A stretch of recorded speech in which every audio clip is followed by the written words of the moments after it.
पर हैं और आज कांग्रेस पार्टी के नेतृत्व में विश्वास व्यक्त कर रहे हैं। आदरणीय प्रियंका गांधी जी आपको भी कांग्रेस ज्वाइन करा रही हैं।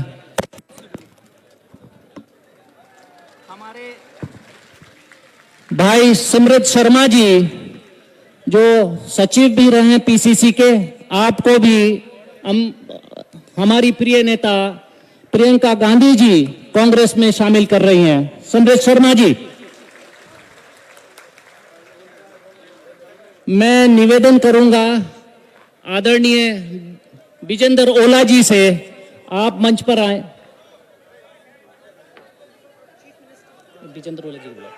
विजेंद्र ओला जी मंच पर आए और अपना स्वागत भाषण पेश करें। हमारी राष्ट्रीय महासचिव सम्माननीय प्रियंका गांधी वाड्रा जी, हमारे राजस्थान के मुख्यमंत्री सम्माननीय अशोक जी गहलोत साहब, हमारे प्रभारी सम्माननीय सुखजिंदर सिंह जी रंधावा साहब, हमारे पीसीसी अध्यक्ष सम्माननीय गोविंद सिंह जी डोटासरा साहब, सम्माननीय सचिन पायलट जी, बहुत सारे विधायक मंच पर बैठे हैं, वो सब लोग जिले के कोने कोने से, किसान, मजदूर, ओबीसी, महिला, पुरुष, अल्पसंख्यक, जितने भी सज्जन आप यहाँ पधारे हैं, आप सबको राम राम, नमस्कार, बहुत बहुत आपका अभिवादन है। मंच पर जितने भी अन्य जनप्रतिनिधि बैठे हैं उन सब का भी मैं अभिवादन करता हूं। और अंत में माननीय मंच, आज आदरणीय प्रियंका जी ने और हमारे सभी नेताओं ने आपके प्रिय नेता रहे श्री शीशराम जी ओला की मूर्ति का अनावरण किया है। ये हमारे लिए बहुत संतोष की बात है। शीशराम जी ओला 8 बार विधायक रहे, 5 बार सांसद रहे और राजस्थान और दिल्ली में कई बार मंत्री रहे। उन्होंने 3 विद्यालय से इस संस्था की शुरुआत की थी, 3 बालिकाओं से। और पंडित जी का जो एक ध्येय था जवाहरलाल जी का कि एक बालक अगर पढ़ता है तो एक परिवार, एक सदस्य पढ़ता है, और एक महिला अगर शिक्षित होती है तो पूरा परिवार शिक्षित होता है। उसी को ध्यान में रखते हुए और जवाहरलाल जी की प्रेरणा से, इंदिरा जी की अनुमति से इस संस्था का नाम इंदिरा गांधी बालिका निकेतन रखा गया। यहाँ 58 साल पहले जो इस बाईं तरफ ये भवन दिख रहा है, इसका उद्घाटन करने के लिए आदरणीय इंदिरा जी आई थी। उस समय वो सूचना और प्रसारण मंत्री थी। उसके बाद कई बार जिले में आई। उसके बाद राजीव जी यहाँ प्रधानमंत्री के रूप में आए, आदरणीय सोनिया जी यहाँ अध्यक्ष के रूप में आई, 2-3 बार आई। चुनाव में प्रचार में दूसरे जगह भी हमारे क्षेत्र में प्रचार किया। और आज जहाँ से इस मंच पर हम बैठे हैं, कांग्रेस और के नेतृत्व की और हमारे गांधी परिवार की 4थी सदस्य आपको संबोधित करेंगे। प्रियंका जी ने एक संघर्ष का बीड़ा उठा रखा है, और वो चाहे यूपी हो, चाहे मध्य प्रदेश हो, चाहे राजस्थान हो, चाहे छत्तीसगढ़ हो, चाहे तेलंगाना हो, बहुत मनोयोग से इसमें लगे हुए हैं कि किस तरह से हम वहां हमारी कांग्रेस को मजबूती प्रदान करें और कांग्रेस को वापस सत्ता में लाएं। उसी कड़ी के तहत प्रियंका जी राजस्थान में भी कई कार्यक्रम आयोजित किए हैं, और आप यहाँ भी आपसे अपील करने के लिए, आपसे समर्थन मांगने के लिए यहाँ हाजिर हुई हैं। प्रियंका जी, ये वो इलाका है जहाँ किसान बहुतायत में रहते हैं, सैनिक बहुतायत में रहते हैं, जहाँ ओबीसी के लोग बहुत हैं, और हमारे SC/ST के भाई हैं, अल्पसंख्यक भाई हैं। इन लोगों में आपके प्रति बहुत आस्था है, गांधी परिवार के प्रति बहुत आस्था है, और कांग्रेस के प्रति बहुत आस्था है। पिछले चुनाव में भी शेखावाटी हमारा जो रीजन है, इसने कांग्रेस को अच्छा समर्थन दिया था। और अब हम मान के चलते हैं कि जो ये विशाल जनसमूह यहाँ है, आपको सुनने के लिए आया है, आपसे दिशा निर्देश लेने के आया है, ये निश्चित रूप से आपको निराश नहीं करेंगे और आपके आदेश को मानेंगे, आपके अनुरोध को मानेंगे। भाइयों, एक ऐसी व्यवस्था दिल्ली में है जो न किसान के हितैषी है, न सैनिक के हितैषी है, न अल्पसंख्यक के हितैषी है, न SC/ST के हितैषी हैं और न OBC के हितैषी हैं। उनसे कोई मुस्तैदी से लड़ रहा है तो कांग्रेस पार्टी लड़ रही है आदरणीय खड़गे जी के नेतृत्व में, आदरणीय सोनिया जी के नेतृत्व में और आदरणीय राहुल जी के नेतृत्व में और आदरणीय प्रियंका जी के नेतृत्व में हम संघर्ष कर रहे हैं। मैं आप लोगों से आह्वान करूंगा कि आप यहां से ये संकल्प लेके जाएं कि हम प्रियंका जी के संदेश को घर घर पहुंचाएंगे और वो जो हमको जो भी आदेश देंगे उसकी हम अक्सर से पालना करेंगे। आप बहुत बड़ी संख्या में यहां आए, न केवल आदरणीय ओला साहब को आपने अपनी श्रद्धांजलि दी, बल्कि प्रियंका जी और हमारी कांग्रेस पार्टी के प्रति जो आपने समर्थन जाहिर किया है, मैं हृदय से आपका आभारी हूं, आपके सामने नतमस्तक हूं। बहुत बहुत धन्यवाद। जय हिंद।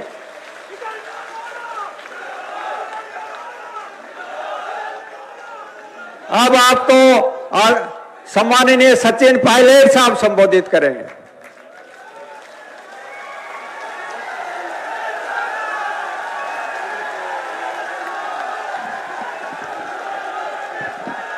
हम सबके नेता आदरणीय प्रियंका जी, हमारे मुख्यमंत्री परम सम्माननीय अशोक गहलोत साहब, हमारे प्रदेश के अध्यक्ष गोविंद डोटासरा जी, रंधावा साहब और आज के कार्यक्रम के सूत्रधार आदरणीय ओला साहब, हमारे प्रभारी काजी साहब, अमिता जी, राठौड़ साहब, जिले के तमाम विधायकगण, जितेंद्र सिंह जी, चंदेलिया जी, राजकुमार जी, रीटा जी, मंच पर उपस्थित सभी मंत्रीगण, पार्टी के पदाधिकारीगण और इस भव्य कार्यक्रम में मौजूद सभी किसान भाइयों, नौजवान दोस्तों, माताओं, बहनों, आदरणीय बुजुर्गों, मैं इस मौके पर सबसे पहले एक बार पुनः प्रियंका गांधी जी का बहुत बहुत स्वागत करना चाहता हूं झुंझुनू की इस पावन धरती पर। यह ऐतिहासिक जमीन है, शेखावटी का ये मुख्यालय झुंझुनू, यहाँ जैसा ओला साहब ने कहा, इंदिरा जी, राजीव जी, राहुल गांधी जी, सोनिया जी, सभी यहाँ लोग आए और एक जुड़ाव और एक संबंध इस परिवार से बना हुआ है। आज स्वर्गीय शीशराम ओला जी की मूर्ति का अनावरण प्रियंका जी के करकलमों से हुआ है। ये अपने आप में इतिहास में एक और कड़ी जुड़ गई है। हर पीढ़ी का संबंध लगातार बढ़ता चला जा रहा है।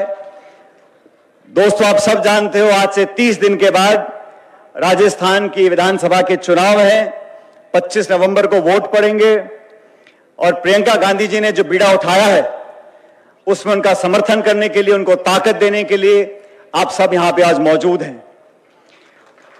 प्रियंका गांधी जी ने जो मेहनत करी है, चाहे वो हिमाचल प्रदेश हो, कर्नाटक हो, वो सभाएं कर रही हैं मध्य प्रदेश में, तेलंगाना में, राजस्थान में, वो टोंक में आई थी, दौसा में आई थी, आज झुंझुनू में आई हैं, और भी सभाएं होंगी, राहुल जी की होंगी, प्रियंका जी की होंगी। लेकिन हम लोगों ने इन चारों पांचों विधानसभा क्षेत्रों में जो अलग अलग राज्यों में चुनाव हो रहे हैं, वहां पर कांग्रेस पार्टी की स्थिति लगातार मजबूत होती चली जा रही है। मैं आज हमारे पार्टी, हमारे परिवार से जो लोग नए जुड़े हैं, उन सबका स्वागत करना चाहता हूं और उम्मीद करता हूं कि आपके आने से हमारी पार्टी को, कार्यकर्ताओं को बल मिलेगा, दम मिलेगा। भारतीय जनता पार्टी ने जो 9 साल का कुशासन दिल्ली से चलाया है, उसके हम सब गवाह हैं। कोई वर्ग इन्होंने छोड़ा नहीं, मध्यम वर्ग हो, सैनिक हो, किसान हो, नौजवान हो, हर व्यक्ति को झांसे में लेकर लगातार उसके ऐसी नीतियों का निर्माण किया जिससे लोग परेशान रहे, पीड़ित रहे। किसानों के खिलाफ 3 काले कानून बनाए, 1.5-2 साल तक किसान दिल्ली को घेरे बैठे रहे, सैकड़ों किसानों ने आत्महत्या करी। झुंझुनू के वो लोग, वो किसान जो इस नीतियों के खिलाफ थे, मुखर होकर अपनी बात को बोलते थे। अंत में केंद्र की सरकार को किसानों की डिमांड के सामने झुकना पड़ा और 3 काले कानून वापस लेने पड़े। राहुल गांधी जी ने और प्रियंका गांधी जी ने हमेशा नौजवानों की बात रखी है। नौजवानों को ताकत देने का काम, राजनीति की अग्रिम पंक्ति पर खड़ा करने का काम इन सब लोगों ने किया है। आज हम सबकी जिम्मेदारी बनती है। और साथियों, झुंझुनू में तो शेखावटी में मुझे कहने में कोई संकोच नहीं है, शेखावटी में जो ताकत और मदद कांग्रेस पार्टी को मिली थी उसी के दम पर हम लोगों ने सरकार बनाई थी। इसीलिए आप लोगों का दायित्व बढ़ जाता है। आपस के मनमुटाव बुढ़ाकर आज हमारा लक्ष्य दूसरा है। पूरा देश जानना चाहता है कि राजस्थान की जनता किस करवट बैठेगी। इन विधानसभा चुनावों के परिणाम से आने वाली देश की राजनीति तय होने वाली है। इन चुनावों में भारतीय जनता पार्टी को समझ में नहीं आ रहा कि किस मुंह करें। 4.5 साल बंद कमरों में बैठे रहे, अब चुनाव आ गया तो रथों पर बैठकर यात्रा निकाल रहे हैं। भारतीय जनता पार्टी की जो नीति राजस्थान में रही, सिर्फ आरोप लगाने की रही, उंगली उठाने की रही। आज तक मैं भाजपा के साथियों से पूछना चाहता हूं, राजस्थान के लिए आपका विजन क्या है, रोड मैप क्या है? आप अगले 5 साल में प्रदेश को क्या देंगे? आलोचना करना, बेईमानी करना, लोगों को भड़काना, हिंदू मुसलमान की बात करना, मंदिर मस्जिद की बात करना, ये तमाम बातें करते हैं। और हमारे कांग्रेस के साथी, हमने जो मैनिफेस्टो बनाया उसके आधार पर सरकार ने काम किया। खाद की, बीज की, बिजली की, पानी की, सड़क की, स्कूल की, शिक्षा की, चिकित्सा की, इन बातों को लेकर हम आगे बढ़े हैं। और आज जनता ने मन बना लिया कि 30 साल की जो परिपाटी प्रदेश में कायम हो गई थी उसको तोड़ना है और 5 साल का जो मामला था उसको समाप्त कर सभी लोग भारी मतदान कर। और मैं तो उस मन से कहना चाहता हूं, ओला साहब, आपके यहां पे भाजपा ने उम्मीदवार दे दिए और पिछली बार जो जीत कांग्रेस पार्टी की हुई थी उससे बड़ी जीत इस बार झुंझुनू से होने वाली है। मुझे इस बात का पूरा विश्वास है। मैं आप सब लोगों से करबद्ध निवेदन करता हूं कि एक एक वोट कांग्रेस के निशान पर लगना चाहिए। ये हाथ का निशान कांग्रेस की पहचान है। और प्रियंका जी के आह्वान पर हम सब लोगों को पहले से ज्यादा बहुमत शेखावटी झुंझुनू से लेकर हम लोग आएंगे और कांग्रेस की सरकार दोबारा बनाएंगे। मैं इस मौके पर पुनः प्रियंका जी का स्वागत करता हूं और आप सब लोग जो भारी तादाद में यहां पर आए, आप सबका स्वागत, अभिनंदन। जय हिंद, राम राम साहब।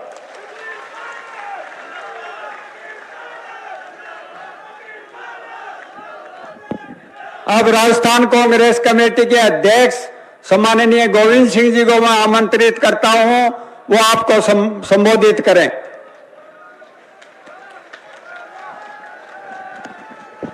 राम राम साहब, आज हमारे बीच में हमारी नेता, अखिल भारतीय कांग्रेस कमेटी की महासचिव आदरणीय प्रियंका गांधी जी, हमारे मुख्यमंत्री आदरणीय अशोक गहलोत जी, हमारे प्रभारी आदरणीय सुखजिंदर रंधावा जी, हमारे पूर्व प्रदेशाध्यक्ष, पूर्व उप मुख्यमंत्री आदरणीय सचिन पायलट जी, हमारे आपके लोकप्रिय नेता, हमारे मंत्री आदरणीय ब्रिजेंद्र ओला जी, हमारे सह प्रभारी साहिबान, हमारे मंत्री और विधायक साहिबान, हमारे चारों वो लोग जिन्होंने कांग्रेस की विचारधारा में विश्वास व्यक्त करते हुए आज कांग्रेस पार्टी को ज्वाइन किया है, उन सबको साथ लेते हुए सम्मानित मंच, आदरणीय बुजुर्गों, युवा साथियों, माता बहनों, पत्रकार बंधुओं, कांग्रेस पार्टी के तमाम कार्यकर्ताओं, हम सब मिलकर के हमारी नेता आदरणीय प्रियंका गांधी जी का हार्दिक स्वागत करते हैं, अभिनंदन करते हैं। प्रियंका जी, ये वो झुंझुनू जिला जिससे सेना में हमारे नौजवान इस देश की रक्षा करते हैं, अपने प्राण न्योछावर करके देश की आन बान और शान ऊंची करते हैं। ये नौजवानों का जिला, शहीदों का जिला, वीरों का जिला, शिक्षा के क्षेत्र में बालिका शिक्षा जो स्वर्गीय शीशराम जी ओला साहब ने पौधा लगाया था, आज वट वृक्ष बनकर के पूरे देश में अगर बालिका शिक्षा सबसे अव्वल है तो वो झुंझुनू जिला है, जहां पर आज सभा करने के लिए हम सबके बीच में आप पधारी हैं। मैं समझता हूं कि शीशराम जी ओला साहब ने इस जिले को ही नहीं, प्रदेश को ही नहीं, बल्कि पूरे देश में किसान नेता के रूप में 36 कौमों को साथ लेकर के इस देश में काम करने का काम किया, कांग्रेस पार्टी को आगे बढ़ाने का काम किया। आज उनकी मूर्ति का अनावरण हुआ है। हम सब उसमें शामिल हुए, ये हमारे लिए सौभाग्य का विषय है। ओला साहब का विजन, ब्रिजेंद्र जी का विजन कि पंडित जवाहरलाल नेहरू जी की मूर्ति, हमारे नेता स्वर्गीय राजीव गांधी जी की मूर्ति, और इस प्रकार से बालिका शिक्षा के लिए ये इस प्रकार का ये संस्थान, मैं समझता हूं ऐसी सोच के व्यक्ति ने इस राजस्थान में झुंझुनू जिले को सबसे अव्वल बनाने का काम किया था। आज उनको हम सब लोग याद कर रहे हैं। भाई लोगों, चुनाव आएगो, टिकटा बट रही है, कांग्रेस भी बांट रही है, बीजेपी भी बांट रही है।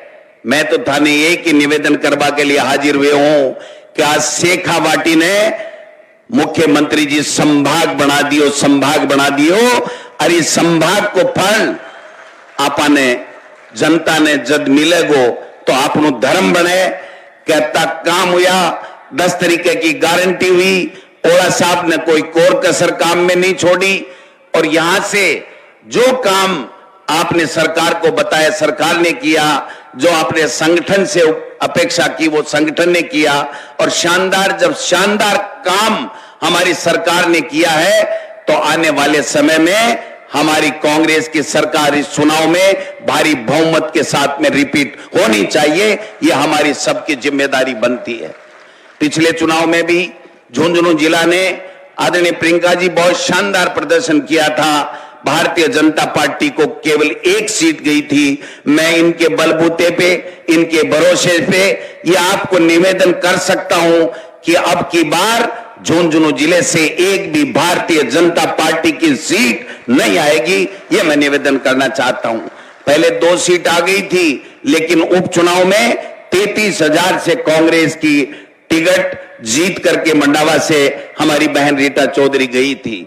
मैं निवेदन करना चाहता हूं, जो अग्निपथ ला करके झुंझुनू जिला और राजस्थान के हमारे किसान के नौजवानों के साथ में जो धोखा इस मोदी सरकार ने किया है, मेरे नौजवान साथियों, किसान भाइयों, ये समय आ गया है बदला लेने का। 25 तारीख को हाथ के मशीन के ऊपर दबा करके बता दीजिए कि आपने हमारा कितना नुकसान किया है। ये समय आ गया है, 15 महीने जो किसानों को खून के आंसू रुलाने का काम इस भारतीय जनता पार्टी की केंद्र की सरकार ने किया था, उसका बदला लेने का समय आ गया है। 25 नवंबर को हम बता देंगे कि आप किसानों की विरोधी सरकार है, किसानों के साथ में आपने भेदभाव किया है। 700 किसानों की शहादत व्यर्थ नहीं जानी चाहिए। उन जो किसान 15 महीने तक दिल्ली के बॉर्डर पर पड़े रहे, अगर उन किसानों की शहीद हो गए तो उनका बदला लेने का समय अब वोट के माध्यम से हमारे सामने 25 तारीख को आ रहा है। मैं ज्यादा लंबी चौड़ी बात नहीं करूंगा, क्योंकि हम माननीय आदरणीय प्रियंका गांधी जी को सुनना चाहेंगे, लेकिन मैं था के पड़ोस को हूं, ठाको हूं, कोई को भाई, कोई को बेटो, कोई को रिश्तेदार। मैं एक ही निवेदन कर चाहूं, शीशराम जी ओला साहब ने जिंदगी में 50-55 साल तक इस झुंझुनू को और राजस्थान को देने में कसर नहीं छोड़ी। आज विजेंद्र जी ओला ने नहीं छोड़ी, राजस्थान को मुख्यमंत्री अशोक गहलोत जी ने देने में कमी नहीं छोड़ी, और राहुल जी जो हमारे नेता हैं 4000 किलोमीटर यात्रा करके मोदी की नाक में नकेल डालने का काम किया है। अब हम सबको उठ खड़े होना है, घर घर जाना है, गांव गांव जाना है, और यहां से जो भी कांग्रेस का प्रत्याशी है उसको जिता करके राजस्थान में ऐतिहासिक बहुमत के साथ में राजस्थान में कांग्रेस की सरकार बनानी है।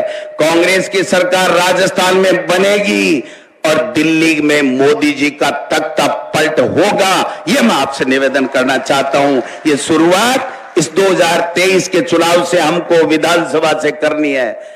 एक बात गांठ मान लो, कांग्रेस है तो किसान है, कांग्रेस और किसान को चोली दामन को साथ में है, इसलिए किसाना को इस जिले झुंझुनू में भारतीय जनता पार्टी की एक सीट नहीं आनी चाहिए। और संकल्प हाथ खड़ा कर प्रियंका जी ने बता दो सारा का सारा कि हम यहां से 7 की 7 सीटें कांग्रेस की झोली में आपके माध्यम से डाल करके खड़गे साहब और राहुल गांधी जी की झोली में डालेंगे।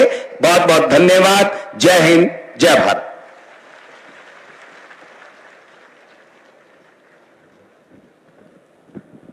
अब मैं आमंत्रित करूंगा राजस्थान के सम्माननीय मुख्यमंत्री श्री अशोक जी गहलोत आपको संबोधित करेंगे।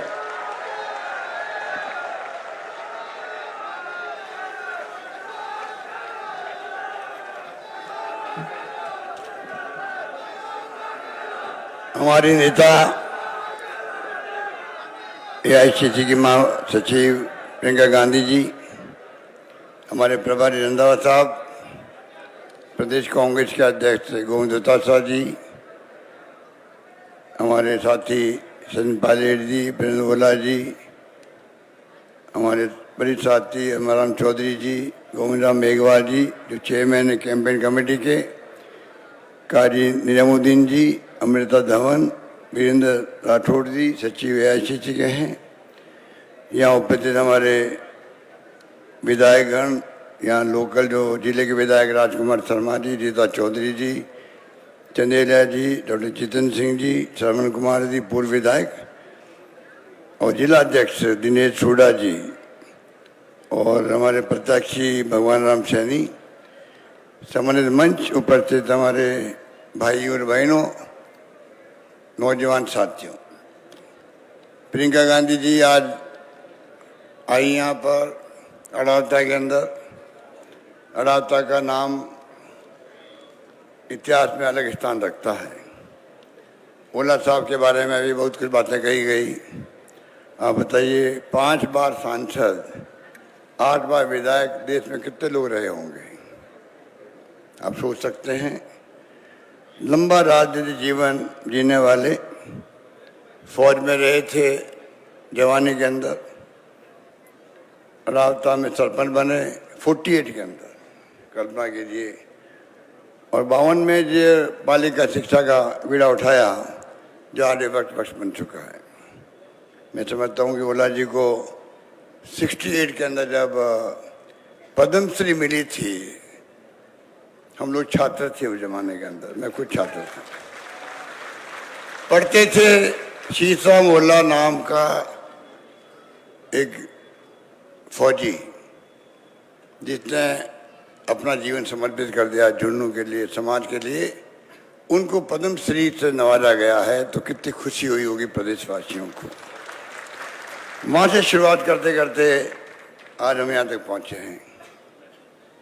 अभी प्रियंका जी को आप सुनेंगे। हम चाहेंगे कि हम तो रोज बोलते रहते हैं, आप लाइव देखते होंगे, सुनते होंगे। प्रियंका जी का 30री बार आना हुआ है। मैं इनका शुक्रिया अदा करूंगा। निवाई में आई, पहले वो शिकरा में आई हैं, अब अड़ावता की ऐतिहासिक भूमि पर आई है, जहाँ ओला साहब की मूर्ति का अनावरण आपके कर कमलों से हुआ है। ये मुबारक मौका भी हमारे लिए मुबारक मौका होता है। ओला साहब हमारे बीच नहीं रहे, वो दुख तो हमेशा रहता है, पर उनकी मूर्ति लगी है, जैसे कि शहीद की मूर्ति लगती है, महापुरुष की लगती है। तो क्यों लगती मूर्ति? इसलिए लगती है कि आने वाली पीढ़ियां देखे मूर्ति किसकी है, क्यों लगी है, और प्रेरणा देता है। नौजवान भी जीवन में संकल्प करता है कि मुझे भी कुछ करके गुजरना है, इसलिए मूर्ति लगती है। यहाँ इस कैंपस के अंदर पंडित जी की मूर्ति है, जवाहरलाल जी की मूर्ति है, राजीव गांधी जी की मूर्ति लगी हुई है। तो आप सोच सकते हैं कि ओला साहब का पूरा परिवार गांधी परिवार के लिए समर्पित रहा है, बचपन से ही समर्पित रहा है। यही झलक मिलती है प्रेम ओला जी के अंदर भी। बहुत की सादगी के साथ रहते हैं। ये मेरे बार दूसरी बार मंत्री बने मेरे साथ में। जब पहली बार मंत्री पिछली बार था तभी मेरे मंत्री थे ये। मैंने इनको काम से नजदीक से देखा है किस प्रकार से ये अपना काम संभालते हैं। मैं इनसे बहुत प्रभावित रहा हूँ। इस मुबारक मौके पर अभी आपने देखा ज्वाइनिंग हुई है पार्टी के अंदर। ममता शर्मा जी हमारी वरिष्ठ नेता रही हैं, शोभा रानी कुशवाहा जी अभी बीजेपी के विधायक है धौलपुर से, डॉक्टर विकास चौधरी जी जो हमारे बीजेपी के नेता हैं किशनगढ़ से, और ईश्वर चौधरी, ईश्वर शर्मा जो हमारा नौजवान साथी बूंदी से। ये आप मैसेज है प्रदेश के अंदर जो सरकार ने काम किए राजस्थान के अंदर, जिसका जिक्र बार बार हमारे सब वक्ता करते हैं। आप सब झुंझुनू जिले के लोग हैं। झुंझुनू जिला आज़ादी के पहले से ही वो जिला देश के अंदर जहाँ पर शिक्षा का प्रभाव पहले से रहा है। यहाँ के जो बड़े बड़े बांगड़, बिरलार, गोयनकार, सिंगानियार, जो भी बड़ी हस्ती हुई है, जमुना बाजार जो गांधी जी के साथ थे, वृद्धाश्रम, सेवाग्राम आश्रम बनाए उन्होंने, AICC के कोषाध्यक्ष थे। तो इस शेखावट ने क्या नहीं दिया देश को, कांग्रेस को। घनश्याम दास बिरला गांधी जी के साथ खड़े रहे आज़ादी की जंग के अंदर। आज भी वो लोग देश की अर्थव्यवस्था को प्रभावित करने वाले लोग हैं। शिक्षा के अंदर भी बड़े बड़े यहाँ पर स्कूल, कॉलेजेस, जो कॉलेज हम बनाते हैं आज मैं देखता हूँ वैसी कॉलेज तो स्कूल बनी हुई आपके यहाँ पर शेखावट, नवलगढ़ हो चाहे वो और कोई क्षेत्र हो। यहाँ कमला बनीवाल जी जैसी, सुमिता सिंह जी जैसी लड़कियां उस जमाने की वनस्ली में जाके पढ़ी है। इसका मतलब आपके जो पूर्व थे उन्होंने भी शिक्षा पे ध्यान दिया। और मेरा भी मानना है बिना शिक्षा जीवन में अंधेरा है। आज शिक्षण संस्थान में बैठे हुए हैं, हमारी सरकार की लंबी फहरिस्त है हमने क्या क्या शिक्षा के लिए किया है। 76 साल में कॉलेज खोले 250, और मैंने इन 5 साल में कॉलेज खोल दिए 310 कॉलेज खोल दिए, 310 कॉलेज। उनमें 130 लड़कियों कॉलेज, गर्ल्स कॉलेज हैं। युवला साहब बैठे हैं, पूछो, मैंने कह रखा था सब MLAs को, तुम मांगते मांगते थक जाओगे, मैं देते देते नहीं थकूंगा। और कहानी करके दिखाया, करके दिखाया। शिक्षा के अंदर, स्वास्थ्य सेवा में तो हमने कीर्तिमान स्थापित किए। 25 लाख का बीमा हिंदुस्तान में कहीं नहीं है। दुर्घटना बीमा, महंगाई राहत शिविरों में जो हमने गारंटी दी आप लोगों को, वो गारंटी खाली दी नहीं है, लागू भी कर दिया हम लोग। और पेंशन राजस्थान वो राज्य है जहाँ 1 करोड़ लोगों को, विधवाओं को, बुजुर्गों को, निःशक्तजनों को पेंशन मिलती है। पति पत्नी तो 2000 मिलती है प्रति माह। ये सोशल सिक्योरिटी है, ये कोई एहसान नहीं है आपके ऊपर, ये सरकार का दायित्व है। और महंगाई का दौर है। राहुल गांधी जी की यात्रा थी, भारत जोड़ो यात्रा। 4 मुद्दे थे, महंगाई का, बेरोजगारी का, प्यार मोहब्बत का समाज के अंदर, और गरीब अमीर के बीच में खाई बढ़ती है, नहीं बढ़नी चाहिए। मुझे गर्व है कहते हुए कि मेरी सरकार का बजट जो आया है वो चारों मुद्दों को लेके आया है। 3 लाख नौकरी हैं, अधिकार नौकरियां मिल चुकी हैं। महंगाई राहत शिविर में जो जो हमने फैसले किए, चाहे बिजली को लेके हो, 2000 यूनिट बिजली फ्री किसानों के लिए, अलग बजट किसानों के लिए। हिंदुस्तान में कहाँ पे नंबर 1 राजस्थान है, जहाँ पर मैंने शुरुआत करी। उसके बाद तमिलनाडु में शुरुआत करी, अलग बजट किसानों के लिए। आप सब किसान बैठे हुए हो। काले कानून की बात अभी 2 साल नहीं की आपको, हमारे अध्यक्ष जी ने, पूरा देश हिल गया था। आखिर में प्रधानमंत्री मोदी जी को झुकना पड़ा किसानों के सामने, भूलना नहीं चाहिए हम लोगों को। काले कानून वापस लेने पड़े उनको। इसलिए मैं कहना चाहूँगा, एक के बढ़ के एक हमने फैसले किए थे। इनके हिंदुत्व का मुद्दा बनाते हैं, वो भी राजस्थान चलने वाला नहीं है। सेवा हम करते हैं, गायों की भी, मंदिरों की भी निर्माण किया, पुनर्निर्माण किया। जो पुजारी उनका मानदेय बढ़ा दिया राजस्थान के अंदर। गाय का विभाग अलग बना दिया हम लोगों ने। लंपी रोग में गाय मर गई थी, आप बैठे होंगे लोग, 40,000 रुपये प्रति गाय मैंने पेमेंट करवाया है। लंपी रोग की गाय मर गई थी। गाय माने तड़प तड़प के मरी थी उस वक्त में, हम भूल नहीं सकते। और आगे कामधेनु योजना के अंतर्गत बीमा कर दिया गायों का, भैंसों का भी 40,000 का बीमा रहेगा राजस्थान के अंदर। इस प्रकार से जो हमने फैसले किए वो आपके सामने है। और इसलिए मैं कहना चाहूँगा, जो कहा 500 रुपये में सिलेंडर, गैस सिलेंडर हिंदुस्तान में कहीं नहीं रहा, हमने दिया 500 रुपये गैस सिलेंडर दिया है। तो आप सोच सकते हैं कि सारे हमारे फैसले, पानी हो चाहे बिजली की जनरेशन हो, शिक्षा हो या स्वास्थ्य सेवाएं हो, सड़कें हो, 1.5 लाख किलोमीटर सड़कें बनी राजस्थान के अंदर बन रही है। शानदार सड़कों वाला राजस्थान है आज। नेशनल हाईवेज के अलावा भी state highways, mega highways, district major roads बन रही है, गाँव में रोड बना रहे हैं हम लोग। इसलिए सोशल सिक्योरिटी सहित जो काम हम कर रहे हैं उनकी अलग पहचान बनी है। और हमने कहा है महिला हमारी टारगेट है, किस प्रकार ये सशक्तिकरण हो। राजीव गांधी जी ने पहली बार 73-74 अमेंडमेंट किया, जब गांव में महिलाएं सरपंच बनती है, प्रधान बनती है, प्रमुख बनती है, मेयर बनती है, चेयरमैन बनती है, शहरों के अंदर सशक्त हुई महिलाएं, देश की महिलाएं सशक्त हुई है। सोनिया गांधी ने झंडा उठा रखा था आरक्षण का, महिलाओं का आरक्षण पार्लियामेंट के अंदर, असेंबली के अंदर। आखिर में 9 साल बाद में मोदी जी को झुकना पड़ा, वो कानून लाना पड़ा। यूपीए गवर्नमेंट ला चुकी थी कानून, एक सदन पास हो गया था, तो पास नहीं हो पाया बाद में। अब वो कानून भी पास होगा, महिलाओं को आरक्षण मिलेगा। और हम लोग स्मार्टफोन, और महिलाएं जो है वो भी गांव में जाओ, ढाणे में जाओ, महिलाएं मोबाइल से बात करती है, उनकी बच्चियां पढ़ती है मोबाइल से, वीडियो कॉन्फ्रेंसिंग पढ़ती है, वो ऑनलाइन पढ़ती है। एक महिला अपने पति से बात कर सकती है, माँ बेटे से बात कर सकती है, चाहे वो विदेश में रहे या कहीं रहे। ये क्रांति है। ये क्रांति कौन लेके आया? राजीव गांधी लेके आए थे, जिनकी मूर्तियां लगी हुई है राजता के अंदर, इस कैंपर के अंदर। उस पर लोग समझ नहीं पाए राजीव गांधी क्या कहना चाहते हैं। 21st सेंचुरी की बात करते थे।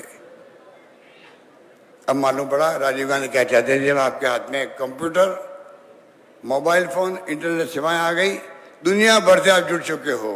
ये क्रांति है, ये क्रांति है जिसको आप देख रहे हो, अपने अनुभव कर रहे हो आप लोग। Knowledge is power. ये नॉलेज इज पावर का एक आपका हथियार है हाथ के अंदर। जितना ज्ञान होगा उतना पावरफुल आप हैं। इसलिए इस प्रकार के फैसले हुए हैं जो आपके सामने हैं। ये कांग्रेस ही कर सकती है। कांग्रेस के लोगों की विचारधारा प्रोग्रेसिव है, वो सोचती है आगे की बात सोचती है। इनकी तो दकियानुशी नहीं है, इनकी तरफ धर्म के नाम पे लोगों को भड़काने वाली नहीं है, इनकी तो फासिस्टी सोच नहीं है। ईडी, इनकम टैक्स, सीबीआई से राज करो। हम अपने विपक्ष को भी सम्मान देते हैं क्योंकि लोकतंत्र है। ये लोग विपक्ष को दुश्मन मानते हैं, दुश्मन निकालते हैं, नफरत करते हैं लोग। ये सत्ता में रहने काबिल लोग नहीं है, मैं कह सकता हूँ आपको। और धर्म के नाम बैठे हुए अलग बात है। इसलिए मैं कहना चाहूंगा हालात बड़े गंभीर है। हमने तय कर रखा है, हमने जो आपको गारंटी दी, पहले आपको आश्वासन दिया था मैनिफेस्टो में, हमने 90% मैनिफेस्टो पूरा किया। घोषणा पत्र हमारा, हमने महंगाई राहत शिविर में 10 आपके लिए वादे लिए थे, गारंटी कार्ड दिए थे आपको। वो सब काम लागू हो गए हैं, खाली कहा नहीं है, लागू भी हो गए हैं। 100 यूनिट बिजली, 1 करोड़ 4 लाख लोगों का बिल जीरो हो गया राजस्थान में। 1 करोड़ 4 लाख लोग जीरो हो गया। 14 लाख किसानों का बिल जीरो हो गया है 2000 यूनिट बिजली फ्री करने से। क्या नहीं किया आप समझ सकते हो। हमने मिनिमम इनकम गारंटी एक्ट बना दिया राजस्थान में। शहरों में भी गारंटी दे रहे हैं रोजगार की, नरेगा की तरह। देश में 2-3 राज्य होंगे जो ये गारंटी दी है, लागू कर दिया है। इस प्रकार से जो मैं दावे के साथ कह सकता हूं आपको, जो फैसले हमने किए हैं, स्कीम हमारी है, कानून ने पास किए हैं, उसके कारण राजस्थान आज पूरे देश में चर्चा में आ गया। पहली बार राजस्थान चर्चा में आ गया देश के अंदर कि राजस्थान के अंदर ऐसे स्कीम आ रही है। पूरे मुल्क में तारीफ हो रही है स्कीमों की। 25 लाख का बीमा मैं फिर कहना चाहूंगा, कोई मामूली बात है और सबको है, लोग समझते नहीं हैं। बाकी राज्यों में 15%, 20%, 22% है पब्लिक कवर है 5 लाख के बीमे से। आयुष्मान भारत 5 लाख का बीमा भारत सरकार का है। खाली सोशियो इकोनॉमिक सर्वे जो हुआ था यूपी गवर्नमेंट का, वो लोग कवर है। चिरंजीवी योजना में पूरा प्रदेश कवर है, एकमात्र राजस्थान राज्य देश के अंदर पूरा पेश कवर है। इतने मैं कहना चाहूंगा। अब मैंने ये जो माहौल बना देश के अंदर, उससे हमने भी तय किया है। मैं चाहता हूँ प्रियंका जी गारंटी, आज हमारी 2 गारंटी थी, उनको प्रियंका जी के द्वारा हम घोषणा करवाएं। प्रियंका जी ने कहा नहीं, आप खुद घोषणा करो।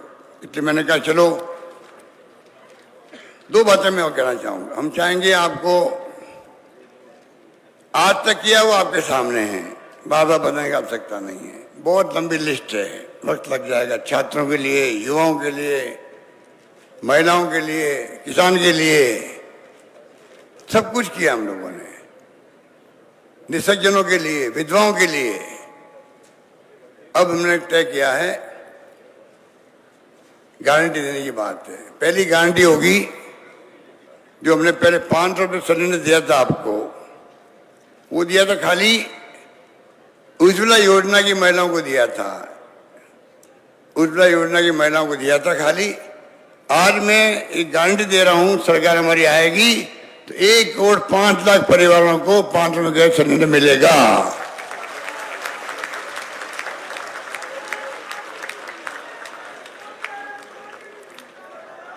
फैलाव करेंगे। और दूसरी गारंटी है महिलाओं को सम्मान के रूप में, परिवार की मुखिया महिला को सम्मान के रूप में प्रति वर्ष 2 किस्तों में, वो तुम तय करेंगे 2 या 3 में, 10,000 रुपये प्रति महिला मिलेगा। 10,000 रुपये मिलेगा।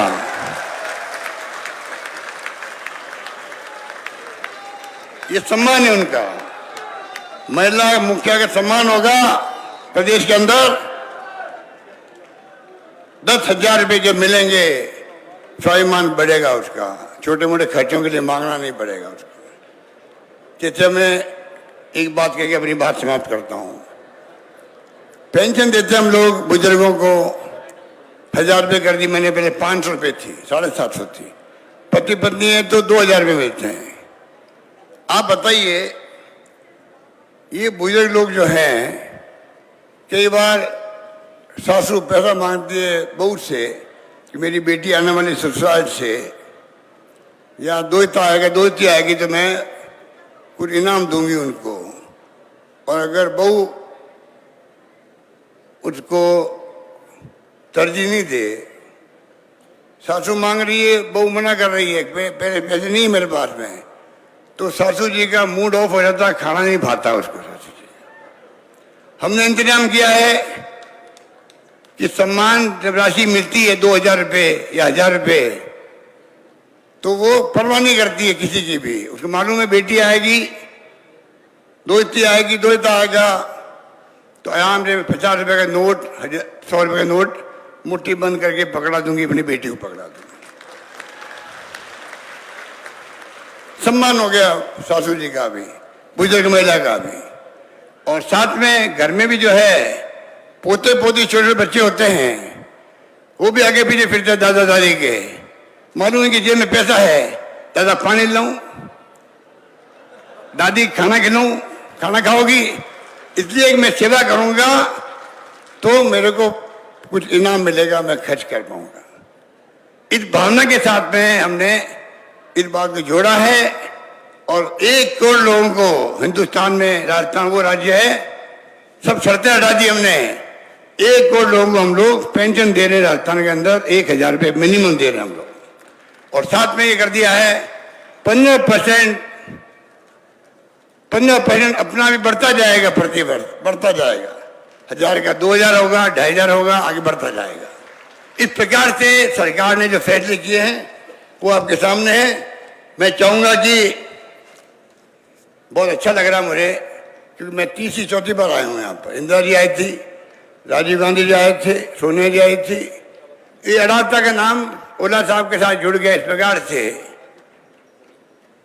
और कितनी खुशी होती है जब सलाह उम्र पड़ा है प्रियंका जी के लिए यहाँ पर सुनने के लिए उनको। मैं चाहूंगा कि वो हम सबको संबोधित करें, मैसेज दे राजस्थान के अंदर। अगली सरकार, अगर आपका ये प्यार रहा, आपकी मोहब्बत रही, आपका विश्वास रहा सरकार पर, तभी जो बात चलती है कि साहब सरकार बदल जाती है 5 साल के अंदर, उस रिवाज को आप बदल दोगे, सरकार रिपीट करोगे, मुझे पूरा यकीन है। धन्यवाद। जय हिंद। धन्यवाद। ओपीएस के लिए बात करके खत्म करता हूं। ओपीएस लागू किया मैं कर्मचारियों के लिए, वो भी इतिहास बन गया देश के अंदर। ओपीएस आरजीएसएस हेल्थ स्कीम है कर्मचारियों के लिए, वो भी शानदार है। आज केंद्र सरकार कुछ नहीं कर पा रही है। अभी रैली हुई थी रामलीला मैदान के अंदर पूरे देश भर के कर्मचारियों की। हमने तय किया है ओपीएस को लागू रखेंगे, चाहे कोई बात हो जाए, खत्म नहीं करने वाले हम लोग। धन्यवाद। जय हिंद।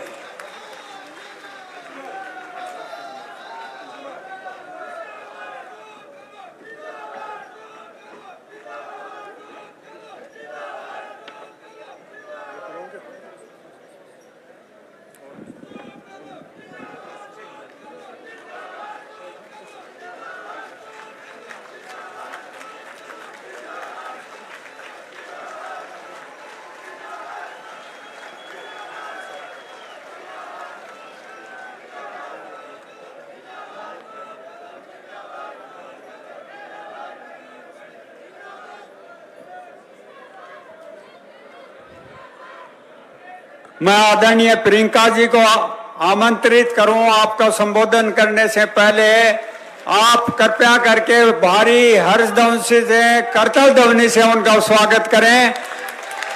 आदरणीय प्रियंका जी, आप अब संबोधित करें। आप सादर आमंत्रित हैं।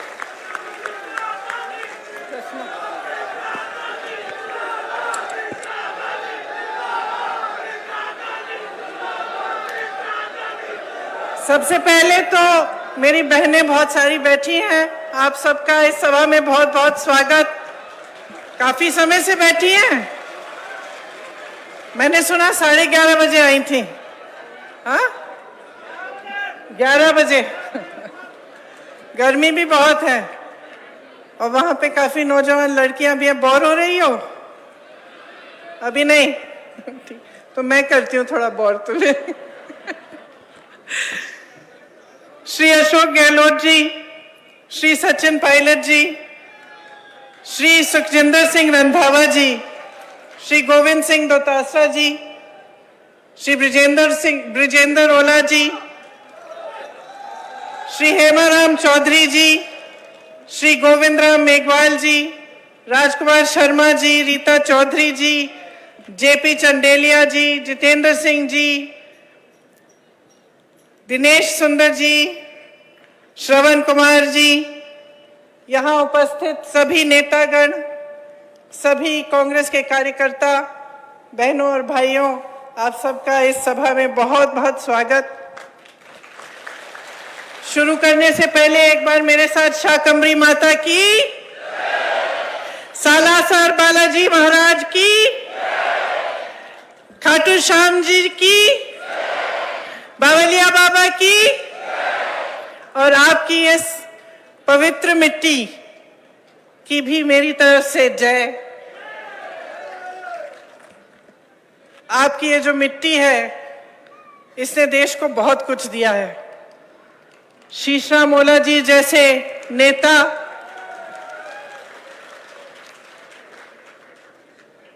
अनगिनत शहीद सैनिक, आपने इसी धरती से स्वतंत्रता की अलख जगाई। 1857 से लेकर आज तक आपकी धरती के वीर इस देश के लिए शहीद होने के लिए तैयार हैं। यहाँ की माताओं को मेरा प्रणाम। सबसे ज्यादा रिटायर्ड सैनिक झुंझुनू में ही हैं और सबसे ज्यादा सैनिक जो सरहद पे आज भी तैनात हैं, वह भी झुंझुनू से हैं। आपने देश को बहुत दिया। बिरला, दालमिया, सिंघानिया, खैतान, पीरामल, बजाज जैसे बड़े बड़े नाम, बड़े बड़े उद्योगपति। यहाँ पर जो शिक्षा का केंद्र बना, जहां जो पूरे विश्व में प्रसिद्ध है, ये भी, इसका भी निर्माण आप ही ने किया। भारत की जो गंगा जमुनी संस्कृति है, यहाँ झुंझुनू में इसका मिसाल भी है। यहाँ चंचल नाथ जी के टीले पर कव्वाली भी सुनाई देती है और कमरुद्दीन जी की दरगाह पर भजन भी। ये राजस्थान प्रदेश वीरों का प्रदेश है। आपको गर्व होना चाहिए अपने प्रदेश पे। आपने हमारे देश को कितना दिया। आपकी मेहनती जनता, दिन रात काम करने वाले किसान, आप ही ने इस देश का निर्माण किया है। आप ही ने इस प्रदेश को आगे बढ़ाया है। आपका इतिहास शौर्य का है, शक्ति का है। एक ऐसा इतिहास है जिस पर पूरे देश को गर्व है। तो आज आपके सामने मैं चुनाव के मौके पर खड़ी हूं। ओला जी ने कहा कि मेरे परिवार के बहुत सदस्य मेरे से पहले यहां आए, उन्होंने अपने परिवार के सदस्यों की भी बात की। शायद पायलट जी ने आस्था की बात की कि किस तरह से झुंझुनू के लोगों ने इन नेताओं में अपनी आस्था रखी। चुनाव आता है तो हर पार्टी के लोग, हर पार्टी के नेता आते हैं, सबके भाषण सुनते हैं आप। कभी कभी मेरे मन में आता है कि सबके भाषण एक ही लगते हैं मुझे। हम उनको दोष देते हैं, वो हमें दोष देते हैं। हम कहते हैं कि वो भ्रष्ट हैं, वो कहते हैं हम भ्रष्ट हैं।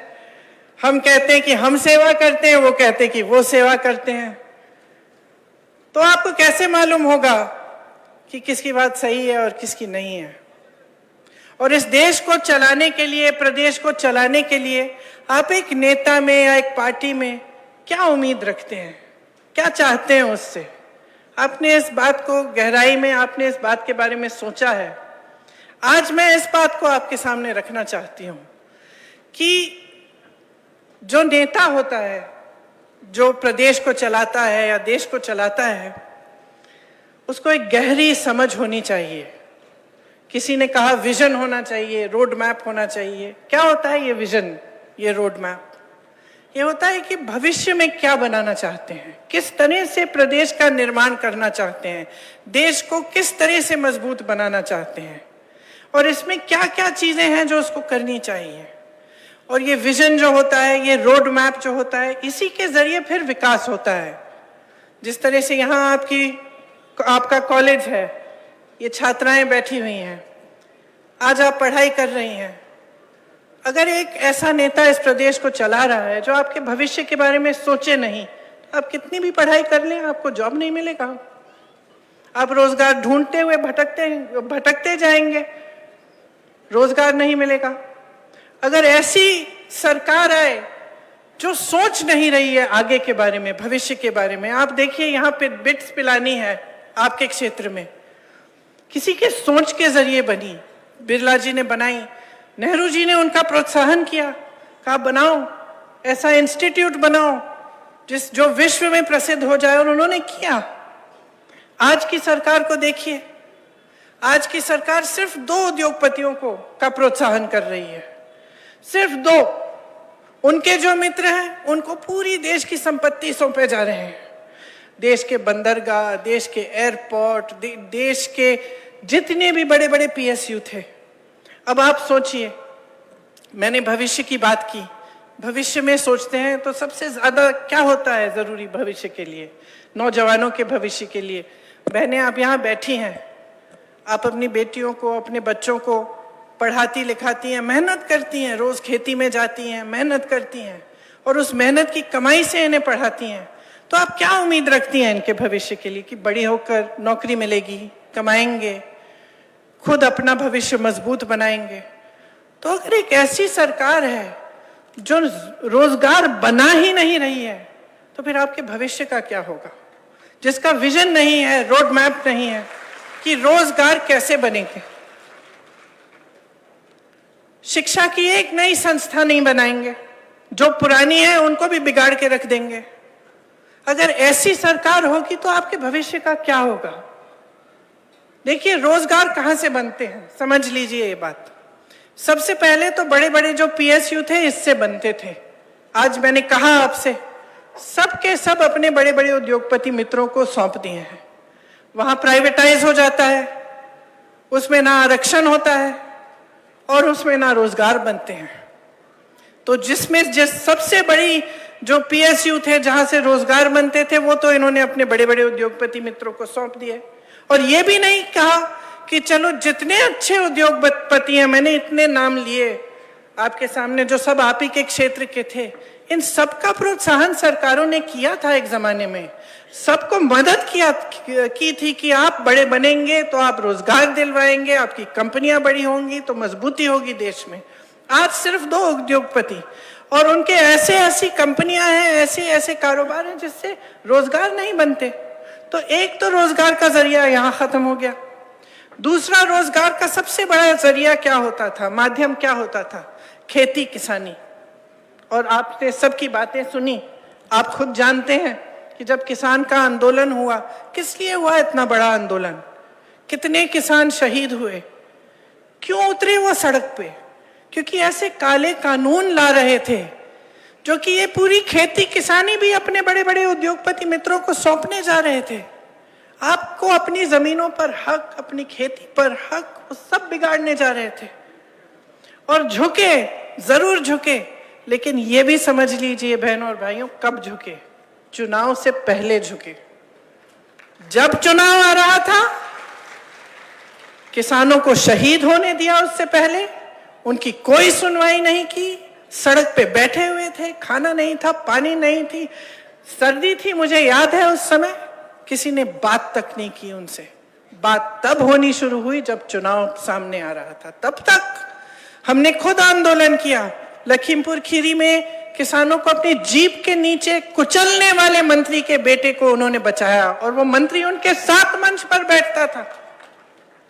कुछ नहीं किया, तब किया जब चुनाव आने लगे। तो आप सोचिए, किसानों ने आंदोलन किया, क्यों किया? जैसे मैंने कहा, क्योंकि एक ऐसी नीति आ रही थी जो उनको कुचलने वाली नीति थी। इसी तरह से हर वर्ग को देखिए, आप महिलाओं की बात कर रहे हैं, सब कर रहे हैं आजकल, क्योंकि आजकल नेता भी समझ गए हैं कि महिलाओं का वोट बहुत कीमती है, इसीलिए अब सब महिलाओं की बात कर रहे हैं। लेकिन महिला आरक्षण की बात सबसे पहले किसने की? सालों पहले कांग्रेस पार्टी ने की। महिलाओं को आरक्षण किसने दिए? पंचायतों में सबसे पहले कांग्रेस पार्टी ने दिए। और इन्होंने एक ऐसा कानून पास किया है जो 10 साल तक ये कहते हैं लागू नहीं होगा। तो क्या करेंगे हम इस आरक्षण का, अगर 10 साल हमें रुकना पड़ेगा इसके लिए? तो इनकी बातें जो है पूरी तरह से खोखली हैं। जो उदारता होनी चाहिए, जो समर्पण होना चाहिए, वो नहीं है। उदारता तो वो होती है जो किसान बाहर बैठा हुआ है, सर्दी में खा नहीं रहा है, पी नहीं रहा है, सुनवाई तो कर लो, समझ तो लो क्या कह रहा है इस देश की जनता, क्या कह रही है आपसे। लेकिन आज जो सरकार है, मोदी जी की सरकार, भाजपा की सरकार, उसमें आपकी कोई सुनवाई नहीं है। ये सरकार सिर्फ बड़े बड़े उद्योगपतियों के लिए चल रही है, और वो भी गिने चुने जो इनके मित्र हैं, जिनको पूरी देश की संपत्ति सौंपकर इनकी सत्ता मजबूत रहे। तो आपको समझना पड़ेगा कि आज की जो परिस्थितियां हैं उनसे आपका भविष्य कैसे बनेगा। ओपीएस की आपने बात की। अब जो कर्मचारी है 20-20 साल काम करता है, उसकी क्या उम्मीद होती है? और सरकारी नौकरी, मुझे याद है बचपन में भी जब मैं छोटी थी तो मुझे याद है कि बहुत लोग आते थे कि सरकारी नौकरी किसी तरह से इंदिरा जी से कह दीजिए, पिताजी से कह दीजिए, किसी तरह से हमारी लग जाए तो हमारा जीवन बन जाएगा। किस लिए कहते थे ये बात? क्योंकि नौकरी करने के बाद 20-20 साल नौकरी करने के बाद पेंशन तो ठीक ढंग का मिलता था, उसकी सुरक्षा होती थी। आज जितनी भी ये पुलिसकर्मी हैं, जितने यहाँ तैनात हैं, क्या किसी को पुराना पेंशन नहीं मिल सकता? जब आप मांग उठाते हैं तो आपको कहा जाता है कि पैसे नहीं है इसके लिए। तो अगर इसके लिए पैसे नहीं है तो बताइए, इतने बड़े बड़े उद्योगपतियों के कर्ज माफ करने के पैसे कहां से आए? जो हजारों करोड़ रुपए इनके माफ होते हैं वो पैसे कहां से आए?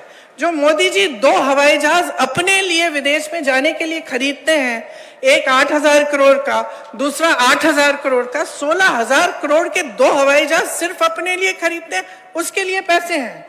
20,000 करोड़ रुपए के आपके पास है खर्चने के लिए एक नए संसद को बनाने के लिए, जबकि पुराना संसद ठीक तरह से चल रहा है। उसका सुंदरीकरण करने के लिए आप 20,000 करोड़ रुपए खर्च करने के लिए तैयार हैं, लेकिन किसान की मांग, किसान का कर्ज माफ नहीं करेंगे। ओपीएस के लिए आपके पास पैसे नहीं है। तो आज की सच्चाई ये है, असलियत ये है, आपने देश को अनगिनत शहीद दिए। इस सरकार ने क्या किया? आपके लिए अग्निवीर ले आए। जब मैं किसानों के लिए लखीमपुर खीरी में आंदोलन कर रही थी, उस समय जब इन्होंने किसानों को कुचला था जीप के नीचे, तो हम उनके परिवार से मिलने के लिए जाना चाह रहे थे, हमें रोक दिया गया। तो हमने, रात का समय था, हम निकल गए अपनी गाड़ी से, हम चले गए कि हम किसी ना किसी तरह हम पहुंचेंगे परिवारों के पास। पुलिस ने सब जगह वो नाकाबंदी की हुई थी, हमें ढूंढ रहे थे, हम ऐसे ही निकल गए गाड़ी में पीछे छुप के। 4 बजे रात को हम एकदम एक दूर एक गांव में थे, कुछ नहीं था वहां, बिजली नहीं थी, कुछ नहीं था, और हम इंतजार कर रहे थे कि हमारे कुछ साथी जाके देखें कि पुलिस कहाँ खड़ी है। हम दूसरी तरफ से निकले तो मैंने देखा कि कम से कम 30-40 बच्चे 3:30 बजे सुबह सड़क पे आ गए। तो मैंने अपने साथियों से पूछा, ये क्या हो रहा है? अरे दौड़ लगाने आए हैं। मैंने कहा, दौड़ किस लिए अभी इस समय? कहते नहीं, ये दौड़ लगाने आए हैं क्योंकि सेना में भर्ती होना चाहते हैं। तो मैंने खुद अपनी आंखों से देखा है कि यूपी के गांव-गांव में, हरियाणा के गांव-गांव में, राजस्थान के गांव-गांव में ये एक उम्मीद है नौजवानों में कि हम सेना में भर्ती होंगे, हमारा जीवन बनेगा, हमें अच्छी नौकरी मिलेगी और हम देश के लिए शहीद हो सकते हैं। और ये आशा, ये उम्मीद अपने दिल में रखते हैं कि हम देश की रक्षा करेंगे, हम देश की सुरक्षा करेंगे। बदले में क्या मिला? 4 साल की स्कीम कि आप सुबह ऐसी दौड़ लगा रहे हो, ट्रेनिंग कर रहे हो, हर तरह की मुश्किलों का सामना करके आप सेना में भर्ती होने की कोशिश करेंगे, और सेना में भर्ती होने के बाद 4 साल बाद आप घर वापस आ जाएंगे और आपको वो भी बेनिफिट्स नहीं मिलेंगी जो बाकी सेना में मिलती है। तो आजकल जब मुझे नौजवान मिलते हैं, मुझे कहते थे हम तो इस बार तो हम भरेंगे ही नहीं एप्लीकेशन, हम भर्ती ही नहीं होना चाहते, क्या फायदा है दीदी? तो जहां जहां आप देखो, ये सरकार आपको दबाने की कोशिश करती है और आपके भविष्य को नकारती है, सिर्फ अपनी सत्ता, अपना भविष्य देखना चाहती है। आज बेरोजगारी इस देश में 45 सालों में सबसे ज्यादा बढ़ गई है। जैसे मैंने कहा, जहां जहां से रोजगार बनना था वो तो खत्म कर दिया आपने। जो छोटे कारोबार थे, छोटे बिजनेस, छोटी दुकानें, यहां से भी रोजगार बनते थे, क्या किया? नोटबंदी लाए, जीएसटी थोप दी। अब हर चीज पे जीएसटी, सब कुछ महंगा हो गया, दुकानदार अपनी कमाई नहीं कर पा रहा। तो जहां जहां से रोजगार बनने थे वो सारा खत्म कर डाला। ऊपर से महंगाई इतनी बढ़ा दी कि प्रदेश की सरकारें आपके लिए महंगाई राहत कैंप लगा रही हैं। आपके लिए प्रदेश की अशोक गहलोत जी की सरकार महंगाई राहत शिविर लगा रही है, क्योंकि महंगाई भाजपा की जो देश में जो सरकार है केंद्र में, उन्होंने इतनी बढ़ा दी है। मेरी बहनें बैठी हैं, आपको मालूम है जब कुछ पकाना पड़ता है या कोई त्योहार होता है, अभी दशहरा था, अब दिवाली आएगी, तो मन में क्या बात है कि किस तरह से मैं करूंगी। आप कुछ खरीदना चाहते हैं घर के लिए, धनतेरस आएगा, धनतेरस पे खरीदना चाहती हैं, तो आपके दिल में हमेशा ये बात होती होगी कि कैसे करूंगी, कमाई तो कम हो रही है, महंगाई इतनी बढ़ रही है, बच्चों को पढ़ाना है, उनको स्कूल भेजना है, उनकी फीस भरनी है, उनकी किताबें खरीदनी है, उनके कपड़े जूते खरीदने हैं, कोई बीमार पड़ जाता है उसका इलाज कराना है। यहाँ तो प्रदेश सरकार ने आपको इतनी मदद दी है, महंगाई राहत शिविर लगाए हैं, इलाज के लिए 25 लाख का बीमा है, 25 लाख का इलाज मुफ्त। जब मैं दूसरे प्रदेशों में जाती हूँ और ये बात कहती हूँ तो चौंक जाते हैं। वहां तो अगर कोई बीमार पड़ता है तो दिल में इतना टेंशन हो जाता है, इतनी घबराहट हो जाती है कि किस तरह से हम इसका इलाज भी कराएंगे। तो ये परिस्थितियां हैं आज की।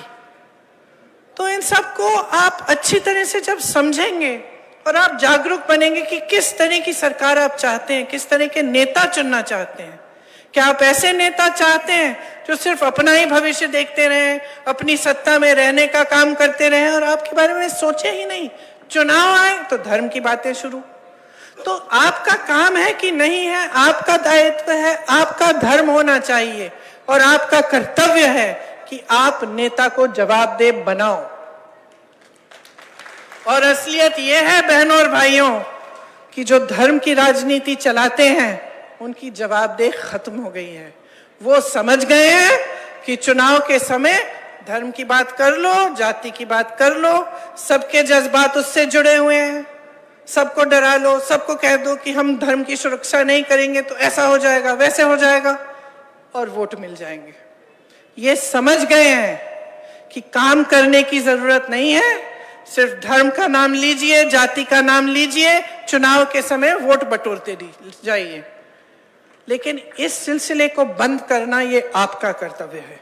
जब तक आप जागरूक नहीं बनेंगे, जब तक आप ये तय नहीं करेंगे कि जो नेता है वो काम की बात करे, वो काम करके दिखाए और उसी काम के अनुभव पर आपका वोट लगेगा, तब तक ये राजनीति चलती रहेगी।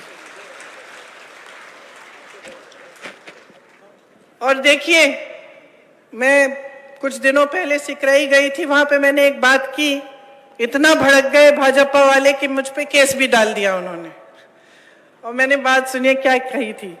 मैंने ये कहा था कि मैंने टीवी पे देखा, पता नहीं सच है कि नहीं, क्योंकि टीवी पे ऐसी बातें भी होती हैं जो सच नहीं है आजकल। लेकिन मैंने टीवी पे देखा कि श्री देवनारायण जी के मंदिर में मोदी जी गए और उन्होंने कुछ बक्सा होता है ना मंदिर का, उसमें लिफाफा डाल दिया। हाँ, फिर उस लिफाफे को 6 महीने के लिए किसी ने खोला नहीं कि मोदी जी ने डाला है। 6 महीनों बाद वहां के जो मंदिर के जो पंडित हैं और सब लोग इकट्ठे हुए और टीवी वाले भी कैमरा लेके गए और उन्होंने वो बक्सा खोला तो उस लिफाफे में से क्या निकला? 21 रुपए निकले। तो सबकी उम्मीदें कहां थी और निकला क्या? देश के प्रधानमंत्री इतने बड़े नेता और उन्होंने 21 रुपए का लिफाफा डाल दिया सबके सामने कि लिफाफा तो डल रहा है, उसके अंदर क्या है हमें नहीं मालूम। तो देखिए, मैं तो समझ गई कि ये मोदी जी का लिफाफा खाली है। ये बात चुभ रही है इनको क्योंकि ये बात सच ही होगी। और ये बात इसलिए चुभ रही है क्योंकि जो काम ये करते हैं उससे यही दिख रहा है बार बार। वो कहते हैं महिलाओं के लिए आरक्षण, आरक्षण कब आएगा? 10 साल बाद। बिल पास हुई अभी, आरक्षण आएगा 10 साल बाद। इसका मतलब क्या है? मोदी जी का लिफाफा खाली है। हमने जाति जनगणना की बात की, इन्होंने ओबीसी वर्ग के लिए बोला कि हम आगे बढ़ाएंगे, हम खूब काम करेंगे एससी, एसटी, ओबीसी के लिए। फिर जब हमने जाति जनगणना की बात की, फिर से मुंह बंद, कुछ नहीं कहते। क्यों? क्योंकि मोदी जी का लिफाफा। ईआरपीसी का वादा किया, 10 साल निकल गए, बनाया उन्होंने? नहीं बनाया ना। क्यों? क्योंकि मोदी जी का लिफाफा। देखिए, इनके सिर्फ खाली घोषणाएं हैं, खोखली घोषणाएं हैं, खाली लिफाफे हैं। जो भी घोषणा करते हैं उसको जमीन पे उतारते नहीं हैं। आज कांग्रेस की सारी सरकारें जितनी भी गारंटी दी हैं, जितनी घोषणाएं की हैं, आज जमीन पर उतार रही हैं। छत्तीसगढ़ को देखिए, राजस्थान को देखिए, हिमाचल प्रदेश को देखिए, कर्नाटका को देखिए। और मेरी बातों पे मत जाइए, ये नौजवान बच्चे बैठे हैं, मेरी बातों पे मत जाओ। इंटरनेट पे जाओ, देखो कि कौन से प्रदेशों में कौन सी गारंटी लागू हो रही है कि नहीं, और आपको खुद दिखेगा। आपका अपना अनुभव है, आप महंगाई शिविर कैंप में गए होंगे, आपको यहाँ की प्रदेश की सरकार ने जितनी भी सुविधाएं दी हैं, आपको उसका अपना अनुभव होगा। तो आप मन बना लीजिए इस बार। कांग्रेस की बहुत सारी परियोजनाएं हैं, इधर बड़ी लंबी लिस्ट है, स्वास्थ्य, भोजन, शिक्षा, सब चीज। पूरे देश में राजस्थान आज स्वास्थ्य का अधिकार देने वाला पहला राज्य है। स्वास्थ्य बीमा मैंने आपसे कहा 25 लाख रुपए तक है। ग्रामीण क्षेत्रों के लिए 1000 इंदिरा रसोई चल रही है, जिसमें 8 रुपए में आपको भरपेट भोजन मिल रहा है। कहीं नहीं हो रहा है ये किसी प्रदेश में। Indira Gandhi gas cylinder subsidy योजना के तहत 500 रुपए का आपको गैस सिलेंडर मिलता है। इन्होंने 1200 तक इसका दाम कर दिया था, बढ़ा दिया था। अब चुनाव आ रहा है, उसको घटाने जा रहे हैं, वो भी अपने प्रदेशों में। तो आपको देखना चाहिए कि क्या हो रहा है आपके साथ। धोखा हो रहा है, खोखली बातें हो रही हैं। हमारी सरकार ने यहाँ 1 करोड़ से ऊपर उपभोक्ताओं का बिजली बिल शून्य बनाया है। आपको बिजली बिल शून्य की मिलती है। यहाँ आज मिनिमम इनकम गारंटी एक्ट लागू है। मिनिमम इनकम गारंटी का मतलब है कि जो भी नौकरी करता है, काम करता है, उसको इससे कम पैसे नहीं मिलने चाहिए, इसकी गारंटी है। 5 लाख गिग वर्कर्स को कानूनी सुरक्षा दी है। जैसे जो यहाँ से गांव से बड़े बड़े शहरों में जाते हैं काम करने के लिए, कोई उनकी सुरक्षा नहीं देखता, कोई ये नहीं देखता कि वो नौकरी कर रहा है, उसको कितने पैसे मिल रहे हैं। तो इसलिए उनके लिए खास ये योजना बनाई गई। 12वीं तक शिक्षा निःशुल्क हो गई है आपके प्रदेश में। 309 नए कॉलेज बने हैं, 9 नई सरकारी यूनिवर्सिटियां खोली हैं, 2500 महात्मा गांधी राजकीय स्कूल खोले हैं। हर जिले में अस्पताल और नर्सिंग होम है। सरकारी नौकरियों में ठेका प्रथा खत्म कर दिया गया है। 21 लाख किसानों को 14,000 करोड़ का कर्ज माफ किया है। हमने ये नहीं कहा कि पैसे नहीं है इसके लिए। अन्नपूर्णा फूड पैकेट के माध्यम से आपको गेहूं, दाल, चीनी, तेल, नमक और मसाले सब कुछ मिलता है। केंद्र की कुनीतियों को कांग्रेस ने यहां पर आपके प्रदेश में रोकने की कोशिश की है, आपको मदद करने की कोशिश की है। आप इनकी वजह से जूझ रहे हैं और हम आपको मदद करने के लिए, आपकी सहायता करने के लिए सब कुछ करने की कोशिश कर रहे हैं। हमारा कांग्रेस का जो लिफाफा है वो आपके लिए राहत और सहायता और सुरक्षा की पूंजी से भरा हुआ है। तो मैं तो कहती हूं इनका लाभ उठाइए, अपने भविष्य को मजबूत बनाइए। आपके सामने सब कुछ है। देखिए, मेरी दादी इंदिरा जी कहती थी कि सबसे ज्यादा विवेक पब्लिक में ही है। और जब कोई शक हो कि समझ में नहीं आ रहा है कि क्या करना है, कैसे करना है, पब्लिक के पास जाओ। जनता बताएगी तुम्हें कि तुम्हें क्या करना है और कैसे करना है। तो इस देश की सबसे बड़ी मजबूती जनता ही है। अफसोस इस बात की है कि आप इस बात को समझ नहीं रहे हो। जब आपका ध्यान कहीं और आकर्षित हो रहा है, कहीं और भटकाया जा रहा है, आप भटक रहे हो। आप अपना ध्यान अर्जुन की आंख की तरह सटीक रखो। और कहां होना चाहिए ये ध्यान?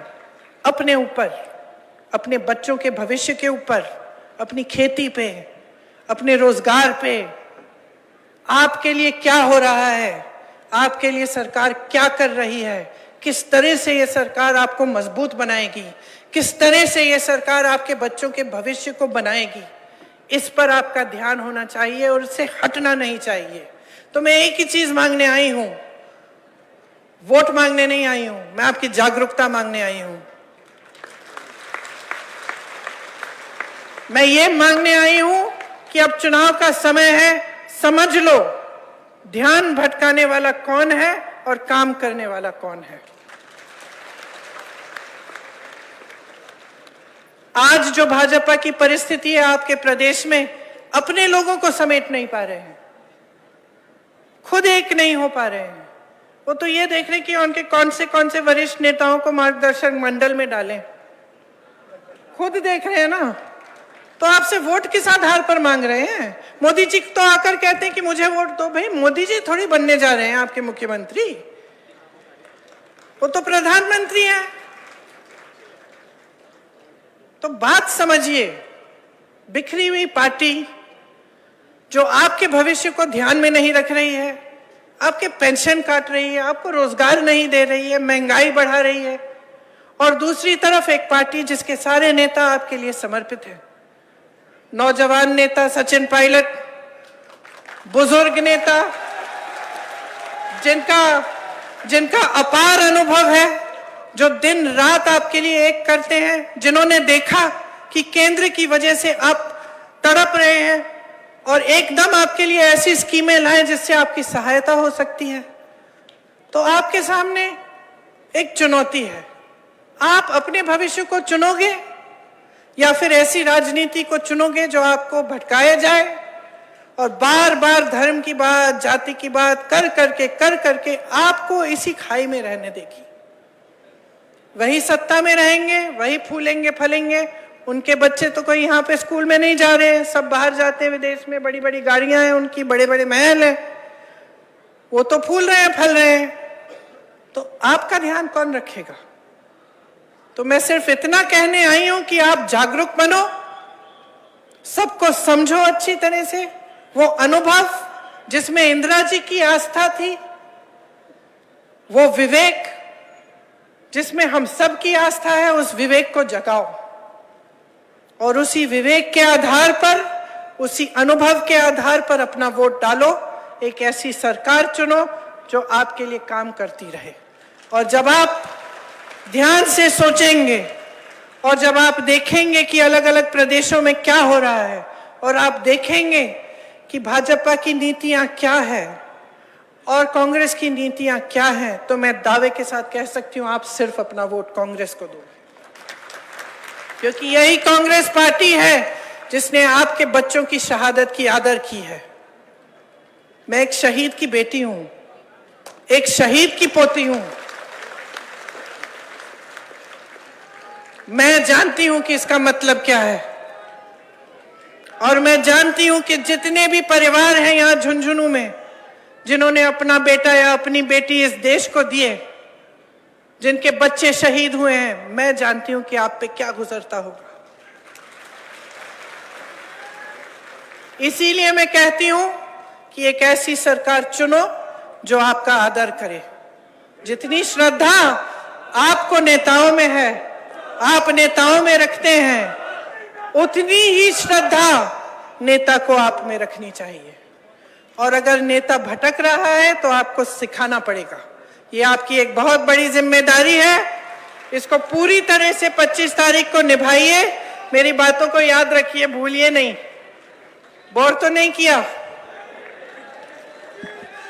अच्छा, बोर नहीं हुए हो तो जोर से मेरे साथ बोलो एक बार, जय हिंद, जय हिंद, जय हिंद। धन्यवाद। प्रियंका गांधी, मैं निवेदन करूंगा, प्रियंका गांधी, मैं निवेदन करूंगा झुंझुनू के जिला अध्यक्ष दिनेश सुंडा जी आए और एक मोमेंटो आदरणीय प्रियंका गांधी जी को भेंट करें। दिनेश जी। प्रियंका गांधी, प्रियंका गांधी, राहुल गांधी, राहुल गांधी, मल्लिकार्जुन खड़गे, मल्लिकार्जुन खड़गे, अशोक गहलोत, सचिन पायलट, गोविंद सिंह डोटासरा, ब्रजेंद्र सिंह ओला, पद्म श्री शीश राम जी ओला, पद्म गांधी ओला। जय हिंद।